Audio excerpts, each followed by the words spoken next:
Welcome to Too Fond of Books. My name is Janelle, and this is part 4 of my Try a Chapter with New to Me Authors series. So these are the last 6 books in this series. I had 24 books from the library by authors that I had never read before, and so I decided to try a chapter to see if I could get on with those books, if they intrigued me, drew me in, or if it was a book that I could just take back to the library. It was in an effort to try and control my massive stack of library books. So here are the final 6. To start with, this is Death of a Red Heroine by Xiaolong. I hope I said that right. I looked it up. I could still be saying it wrong, but I'm doing my best. The library only had a large print version of this book, so that's what I have. This is set in Shanghai in 1990, and that interested me because I just don't read a lot of books set in that part of the world, and especially not from 1990. So I think that's a really interesting time period. Now, I got on okay with this book. The writing style, I could get on okay with the writing style. I found I had to slow down my reading though, but that was because of the unfamiliar names and places. But otherwise, the writing style was good. The first chapter was interesting, and I definitely want to continue on with this story. The first sentence: the body was found at 4:40 p.m. on May 11th, 1990 in Bali Canal, an out-of-the-way canal about 20 miles to the west of Shanghai. So that's Death of a Red Heroine. That's one I'm going to continue on with.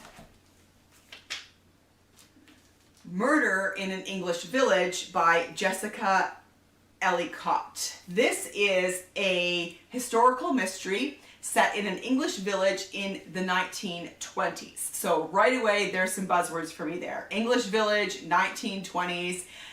So I wanted to give this one a try. As friends, the boisterous and brash American Beryl couldn't be less alike than the prim and proper British Edwina. But as sleuths in England recovering from the Great War, they're the perfect match. So I read the first chapter of this one, and I really enjoyed it. I got on really well with the writing style, and I thought that the first chapter was a great introduction of the two main characters. And so I will definitely be continuing with this one also. The first sentence of this one: Beryl Halliwell read the advertisement for a third time, not quite believing her good fortune. Ragdoll by Daniel Cole. This is a debut book by this author. We have a detective, William Wolfe Fox.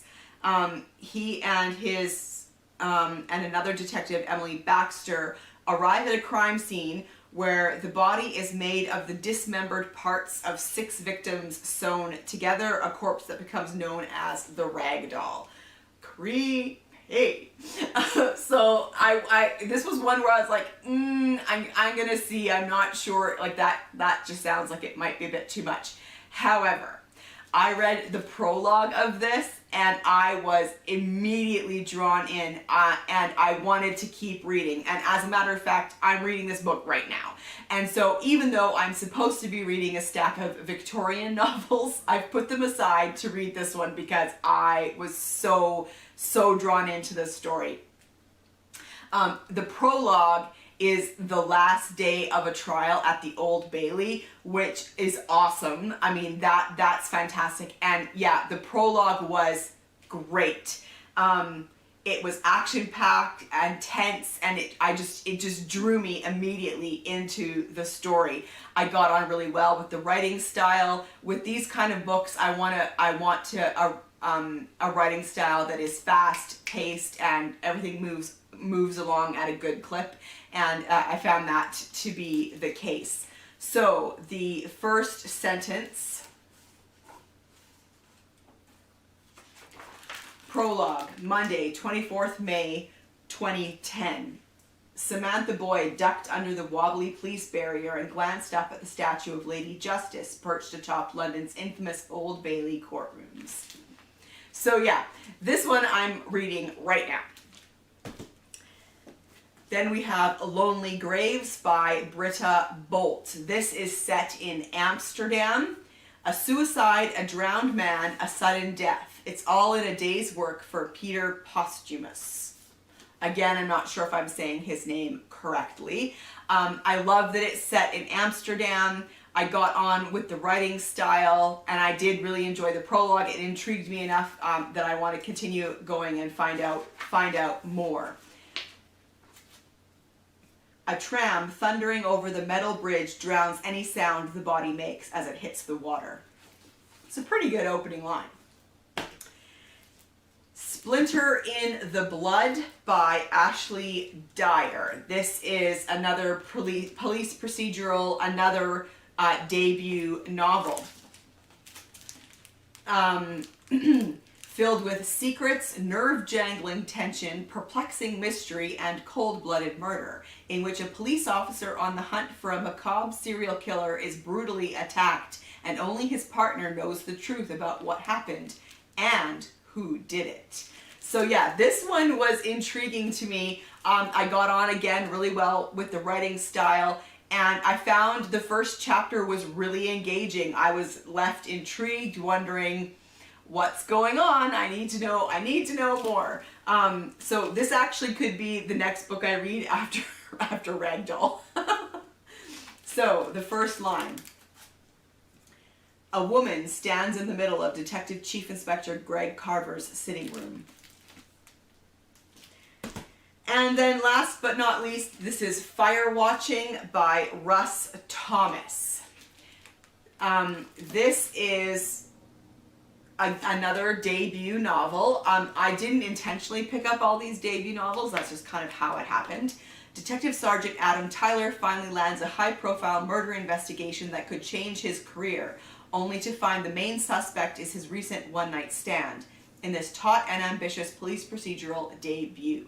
So this is set in Yorkshire, and the detective is the sole representative of South Yorkshire's Cold Case Review Unit. So that sounded interesting to me. I like Yorkshire as a setting, and cold cases and cold case units I also find really interesting. However, this one is one I'm going to send back to the library. I just didn't get on with the writing style in this one from the first chapter, and I found the tone of this one just a bit too dark for me. The tone was not working for me. So this is one that I am going to unfortunately send back to the library.